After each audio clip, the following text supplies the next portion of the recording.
Hello, music multiverse listeners, and welcome to Beyond Your Radio Unknown Sundays, where we take an artist or band or relatively anything in the music industry that could be relatively unknown to most of the masses and might particularly spark some interest in our listeners to explore. Please remember that this is an extension of our article sections on beyondyourradio.com. So if you want the full detail, it's written there with all kinds of links. This episode, we explore Lakeland's Copeland, which have had two go-rounds, 2001, 2010, and 2014 to now. But before we get into the unknown of this Sunday, let's see if we can't get you to subscribe. I mean, come on. If you have to choose, like Copeland says, choose the one that loves you more. That's definitely us, right? If you have already subscribed, priceless, you are. Now, on with Copeland. You know, the magic of the music being played in a record store.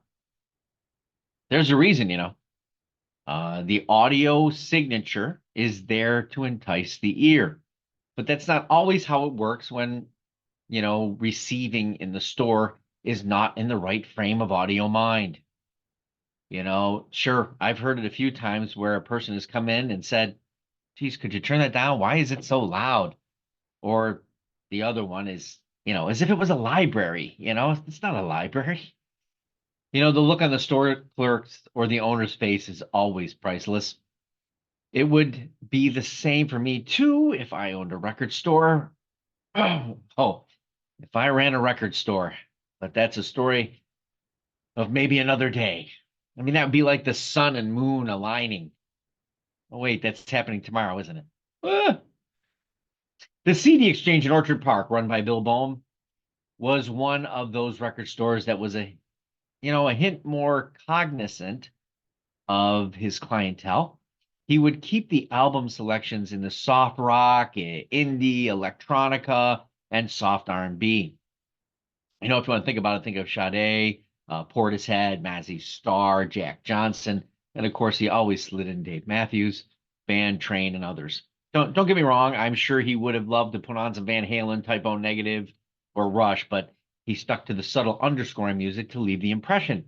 And a lot of that time, it worked on me. I know, you're surprised. Or a couple, just think how many times you may have been in a music store and heard a song, or a couple from a band as you browse, thinking, geez, I'm really digging this. Who the hell is this?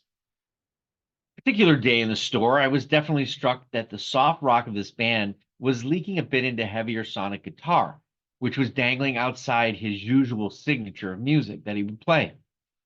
It was in the wheelhouse mostly, and having a familiarity of like Ben Folds meets Five for Fighting, with maybe this hint of like Switchfoot and Reliant K here and there. But there were changes that showcase a different tone and reach toward emo and indie rock, which at the time was a pretty big part of the listening culture of music in the 2000s, especially the early first 5 years.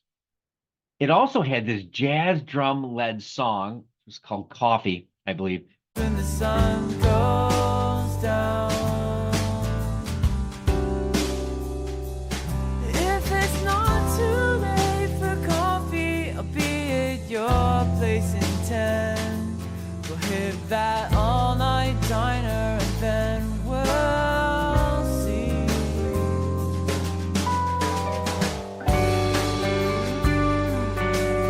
Very much in that stream of something he would play in the store. So I'm really loving the range and the changes of all this. Although it seemed like the album was kind of strung and held together kind of tight. So I did that other thing that comes from having a music being played in the store. I asked, hey, who is this, Bill? Copeland, two friends from Lakeland, Florida, a guitar and piano playing singer-songwriter, Aaron Marsh, and bass guitarist, James Likeness. Brian Lawrenson on rhythm guitar, who basically seems to have been the only constant with Marsh, as Likeness would eventually leave the band in the later 2000s for a career in graphic design, which he had probably given up to be with Copeland. The two albums, Beneath the Medicine Tree and In Motion, were the albums I heard at that moment. Why do I say two albums together? Well, an unusual thing in that day and age, but when In Motion released, the band and the record company seemed to be clever enough to release the materials together once again and leaving some additional material, which included lo-fi alternative versions of some of the songs. So it's a really great value. And with there being so much quality and good production, it proved to be an incredibly smart decision. Whether it's the medical issue melancholy and hope of the debut, which is Beneath the Medicine Tree, or the forward momentum and drive of their sophomore album, Copeland's lyricism, the delivery, and it's extremely accessible in any class of person listening and situation. Is definitely a hint more in line with the female ear, though, if and how a male singer singing about melancholy and love, and it does whisper to the female ear. Why Copeland?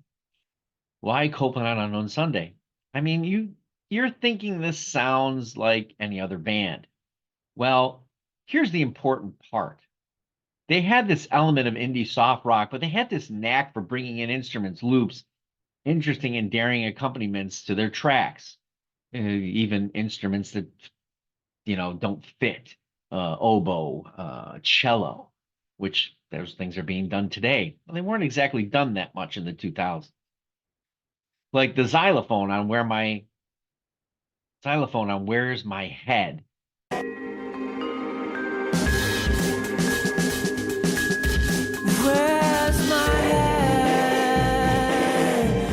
Where's my head?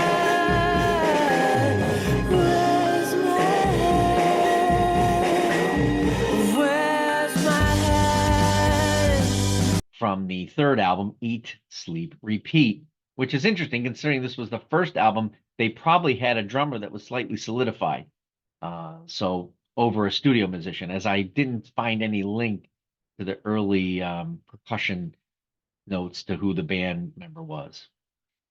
So they were never afraid to go for it, apparently. This is not the only song that features that instrument on this album either. It also had interesting drum work, feeling as if sometimes the drums actually feel like they are on repeat, like the album states. Sometimes they've even felt like they were going in the reverse of the melody. Yeah, you'll hear it, believe me.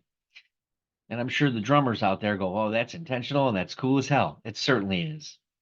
There are a lot more examples of cleverness in keyboard, piano, and that hints toward classical movements in the song The Last Time He Saw Dory. Now, while nothing about Copeland remains inconstant because of the reach of his vocal and higher register attempts, and I believe that's mostly without auto-tuning, as well as the wispy choices and the growing use of augmented production tricks for certain song moods, Marsh is always the captivating point of it. He knows how the songwriting, his attention has to be grounded. It's often simple, but profound enough. He knows the power of a line. He knows when to hang on it. He also knows when to just let it fall. He understands his own range and the importance of the music and the production that surrounds him. And sometimes, often the entire album. The lyrics, tons of which to appreciate and think about. Here's a few examples. You break your neck to keep your chin up. See from the song Chin Up, You Are My Sunshine. The grace in your eyes overcomes any fall. That's from Kite, from In Motion. Perhaps when the day is new, we'll find tomorrow is ordinary too. Ordinary from Exora. Bright white puffs on the bluest pages. Skywriter from Blushing.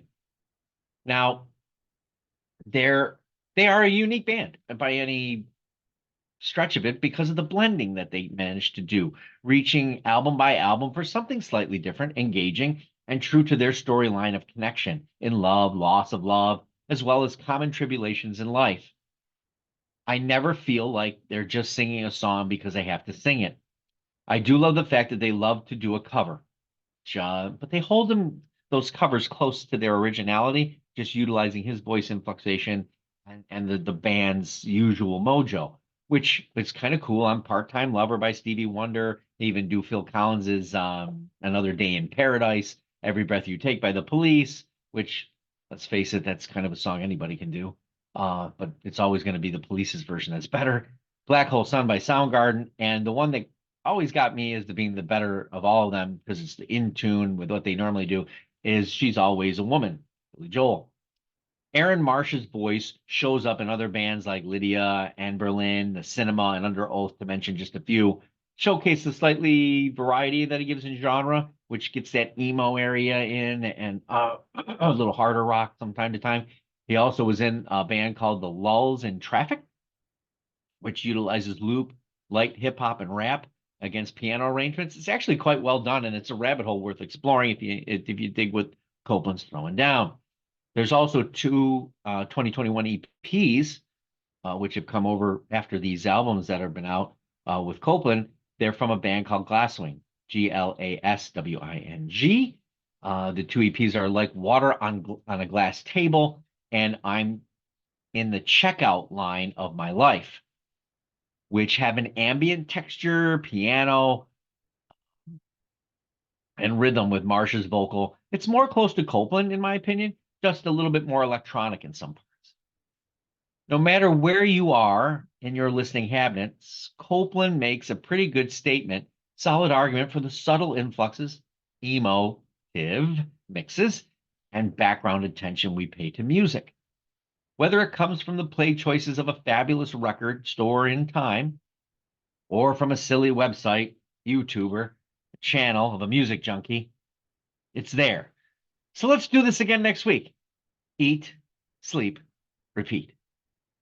Albums in my collection by Copeland are Beneath the Medicine Tree, In Motion, Eat, Sleep, Repeat, You Are My Sunshine, and Ixora, 2014. And then I was fortunate enough to find this in a record store, The Door, which is a double, it's a live album from Dallas, Texas, 10/28 of 2005. I'll give it all of that. We're on the web, beyondyourradio.com, Facebook, Twitter, Instagram, and of course, YouTube. Articles, videos, podcasts. It's all about albums, artists, and bands. Go beyond your radio with us, a real music appreciation channel. Until next week, happy listening.